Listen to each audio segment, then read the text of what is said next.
Active imagination is one of the most powerful methods in the arsenal of analytical psychology. It is a way to establish contact with the unconscious, to hear the voice of the inner world, and to walk the path toward true wholeness. At first glance, the technique resembles dreaming, but with one important difference. You are not asleep. You are awake, fully conscious, and intentionally engaging in dialogue with the images that arise from the depths of your psychic space. This is precisely what distinguishes active imagination from mere fantasies or daydreams. You do not disconnect from the external world. You consciously immerse yourself in the space of your imagination. You allow images to surface from the darkness of the unconscious, observe them, interact with them, ask questions, listen. It is as if dreams come to you not at night, but during the day, in full force, with full expressiveness, yet without the loss of self-awareness. If a person truly wants to live their destiny consciously, to walk the path of individuation, to dispel illusions, and come closer to the truth of their being, then active imagination is arguably the most effective tool. Jung first began practicing this method in 1913, during a period of deep internal turbulence that he later called a confrontation with the unconscious. He wrote, "It was April 12, 1913. I made the decision. I was sitting at my desk again, reflecting on my fears. Then I allowed myself to fall. The ground gave way beneath me, and I plunged into a dark abyss." It was then that he first encountered the figures of his unconscious, in a cave filled with symbols, images, and blood. A wave of bright red liquid surged upward, making him nauseous. He saw scenes of violence, war, countless corpses, a sea turning to blood. It was a premonition. A few months later, World War I began. His images turned out to be prophetic. Jung documented his experiences in the Black Books and later formatted them into the famous Red Book, a manuscript with calligraphy, illustrations, and poetic revelations. For almost half a century, the book remained unavailable to the public. It was only officially published in 2009.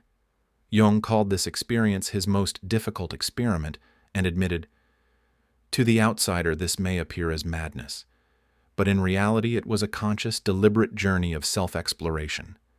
He did not lose touch with reality. He had a family, a job, patience. He did not dissolve into fantasy. He communicated with the unconscious as with an equal, with archetypes, with inner forces, with what he would later call the mythopoetic imagination, a bridge between the conscious and the collective unconscious. The key to active imagination is to allow fantasies to flow freely. Do not direct them. Do not control them. Jung described the process like this. You begin with any image, a vivid detail from a dream, a color, or a sensation. You focus on this image and observe how it begins to change on its own. You do not interfere. You do not try to interpret. You let the image lead you. Such observation triggers spontaneous associations. The picture begins to unfold, sometimes subtly, sometimes dramatically. The main thing is not to rush. Stay with the image until it transforms by itself, and then step inside it. If it's a figure, speak to it. Ask, respond, listen to what it says. This is the dialogue between the conscious and the unconscious. But here is an important warning. For some people, beginning active imagination is already a feat. For others, a danger. Sometimes the unconscious is so saturated that a person can get lost in the images, lose connection to reality, drift into fantasy with no way back. That's why, especially in the beginning, it's important to approach this practice with caution. Ideally, someone should be nearby, at least in the house. This is work with deep psychic energy, and it requires a respectful approach. American Jungian Robert Johnson, in his book Inner Work, Using Dreams and Active Imagination for Personal Growth, describes this method as one of the most powerful tools for inner work. He emphasized, dreams are a passive form of communication with the unconscious. You simply receive information, interpret the images. Active imagination is completely different. Here, the conscious mind becomes a participant. You are not just an observer, you are a dialogue partner. That is the essence. Your ego enters into interaction with archetypal figures. You can argue, agree, learn. This interaction gives rise to new knowledge. It does not come from above. It is not dictated by an authority. It arises in the process, through experience. The difference from passive fantasy is in involvement. Fantasy is a movie you watch. Active imagination is a play you participate in. And it is precisely through this participation that the transcendent function is born, the point where polarities unite, where the self emerges, the whole, integrated I. Johnson gives a real-life example. A woman obsessed with decorating her home to perfection could not sleep, argued with her husband, and suffered from anxiety. In one night session of active imagination, she heard an inner voice, a feminine figure, say, "I'm afraid I'll be locked up again." This dialogue led her to the realization, in her life she hardly gives herself the opportunity to create, to express herself, to live from within. In a society with no room for feelings, she was losing herself. After this encounter, she began gardening, working with clay, painting, and discovered a new part of herself. This is, in essence, the power of the method. You don't just understand something, you experience it, live it, discover yourself in a new dimension. When you enter into a dialogue with the images of active imagination, it is important to understand they are alive. Not in a biological sense, of course, but they are autonomous. They have their own opinions, their own desires, their own logic. And the less you try to control them, the more accurately they speak. The most common question asked is, how do I distinguish a mere fantasy from a true image of the unconscious? The answer is simple. A true image says something you did not expect. It may surprise, anger, or frighten you, but it will never fully obey you. It is not invented. It arises on its own, and you feel it. Jung emphasized that such images possess autonomy, and although they come from within, they are not entirely you. They are others living inside. Inner characters, parts of your psyche. Sometimes archetypal forces that go beyond personal experience.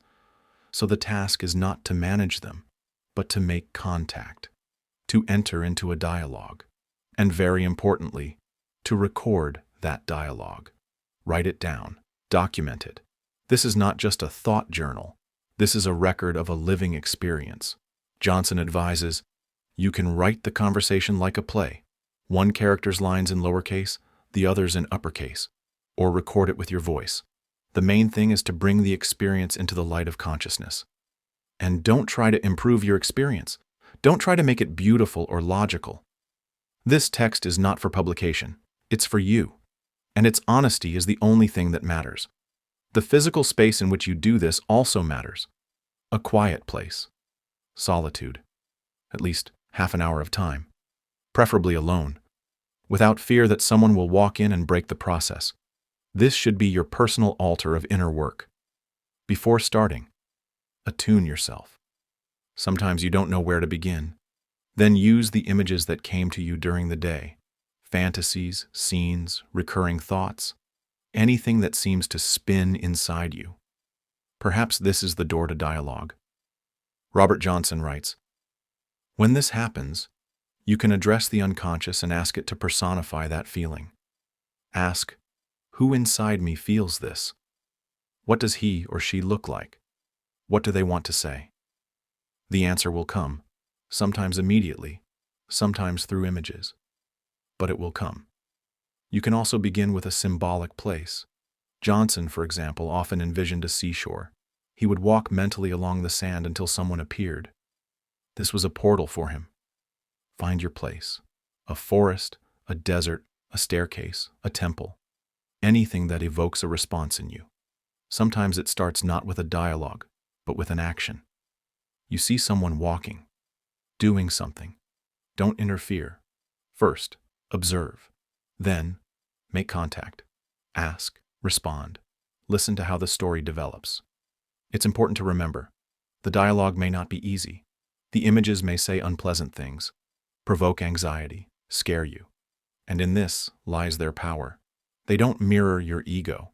They bring to light what you don't want to see: your fears, shadows, inconvenient desires, repressed feelings. This is the therapeutic essence of the process: to hear what you have not listened to see what you have hidden, to engage with what you've avoided. And most importantly, not from a position of control, but from a position of respect. Because the unconscious is not an enemy. It is a forgotten ally. Jung said, "The mask of the unconscious is not rigid. It reflects the face you turn toward it. If you approach it with hostility, it reflects threat. If you approach with curiosity, it reflects wisdom. The images are not frightening. Only your reaction to them is. You don't have to agree with what the inner figure tells you. You may not trust it. You may argue. You may walk away. That's also part of the dialogue.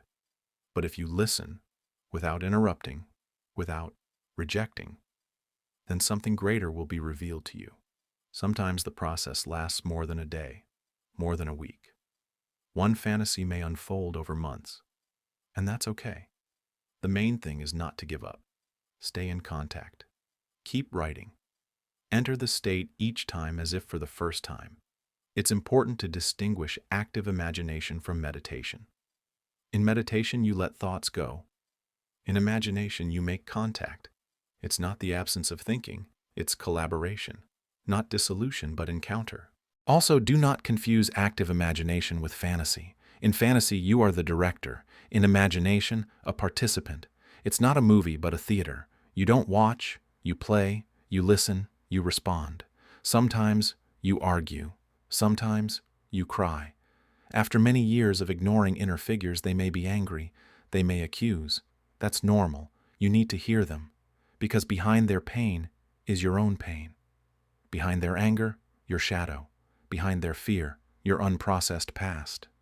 This is your golden shadow, the potential that was rejected because it didn't fit expectations. Active imagination helps you reclaim it, to find wholeness. But here's another important point. You should not accept every word of the inner figure as truth. Sometimes archetypes lie. Sometimes they provoke. And your ego must be strong enough to withstand that, because the path is not about disappearing. The path is about forming an alliance. Ultimately, it is an alliance between two worlds, the conscious and the unconscious. This is the transcendent function. This is the path to the self. But for that alliance to be real, it must be ethical. This is not a game. This is not entertainment. This is a path. And here, it is important for your ego to bring human values into the process: honesty, respect, compassion. Archetypes are forces of nature. They don't care about morality. It's your job to bring it in. Sometimes the images may suggest something destructive. And here it's important to say no, not out of fear, but from inner clarity. Because just as in the outer world, you are not obliged to agree with every conversation partner. You can set boundaries. That is part of your responsibility. One example is a woman who was in contact with a wise old man in her imagination. He helped her, gave her advice, but one day he demanded that she give him the keys to her life. Symbolic control. Robert Johnson told her, "Take them back." And she did. But later, she still fell under the influence of the trickster archetype, began to manipulate, dominate, lost balance, because she allowed the figure to become an absolute. So it's important to remember, images are wise, but not infallible. And your task is to remain yourself, to stay the course, to listen, but not obey. When you finish a dialogue with an image, don't rush back to ordinary life. This is an important moment, because active imagination is not just introspection. It is a process that requires completion, a closing of the cycle. And here the fourth step comes into play, the ritual. A ritual is a bridge between the inner and the outer. It is an act that gives symbolic experience a form. It doesn't have to be grand. In fact, the simpler, the better. It could be a walk, lighting a candle, drawing, writing, sculpting, music.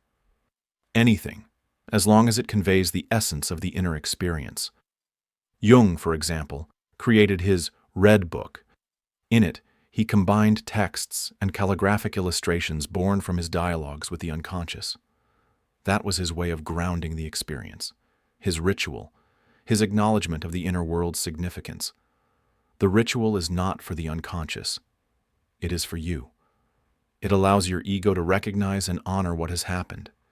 It helps anchor the changes, and it prevents the leakage of energy.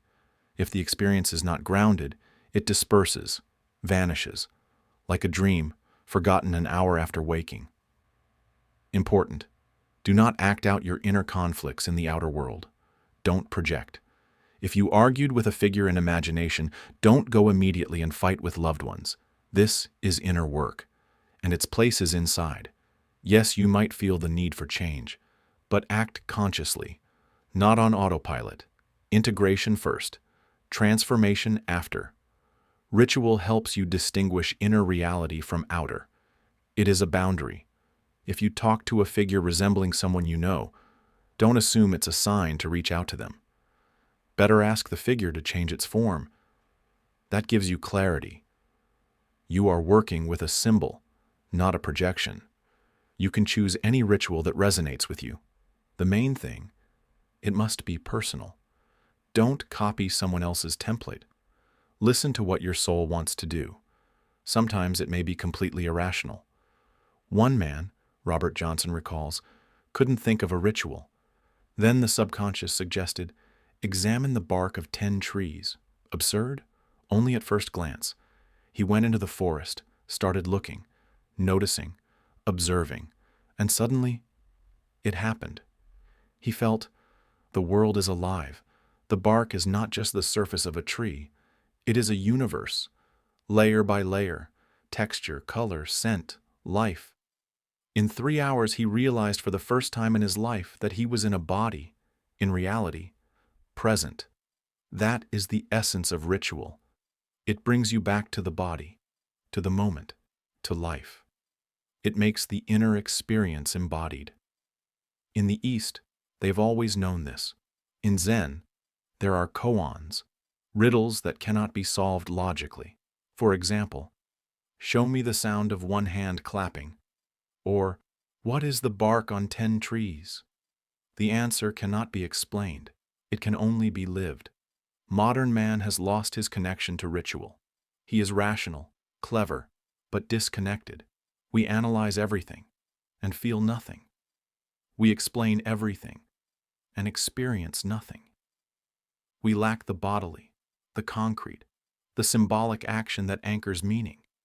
That is why active imagination is not just a psychotechnic.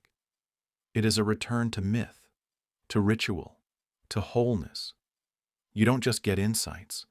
You walk the path of the hero. And like every hero, you must bring something back.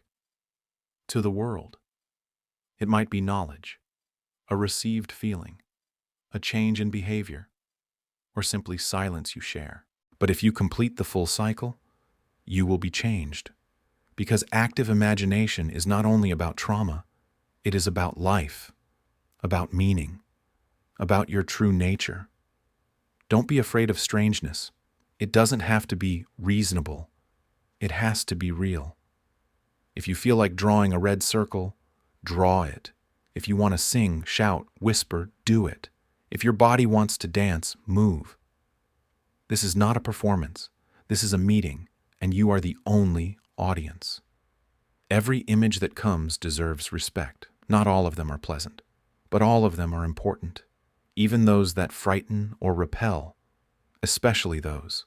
That's your golden shadow. Within it lies your potential, the one you haven't yet realized. Robert Johnson emphasizes, active imagination is not fantasy. It's not a made-up world. It is a deep reality you've been trained to ignore. But if you enter it with respect, sincerity, attention, it will open, and you will see that the inner world is no less real than the outer, and sometimes even more real.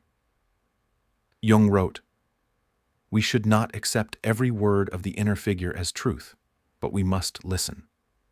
That's the whole point. You don't surrender to the unconscious. You form an alliance with it, and if that alliance is honest, something new is born. A synthesis, the transcendent function, the self. Remember, active imagination is not meditation. It's not passivity. It's not a trance. It is a meeting, a dialogue, a creative act. And its purpose is not to escape the world, but to return to it whole.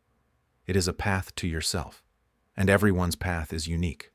But the essence is one, to be in contact with the unconscious, with the soul, with the body, with the world. So don't be afraid. Don't think you're making it up. Don't be ashamed of what arises. Just go, listen, write, live it, embody it. This is your inner alchemy, and once you begin it, you will never be the same again.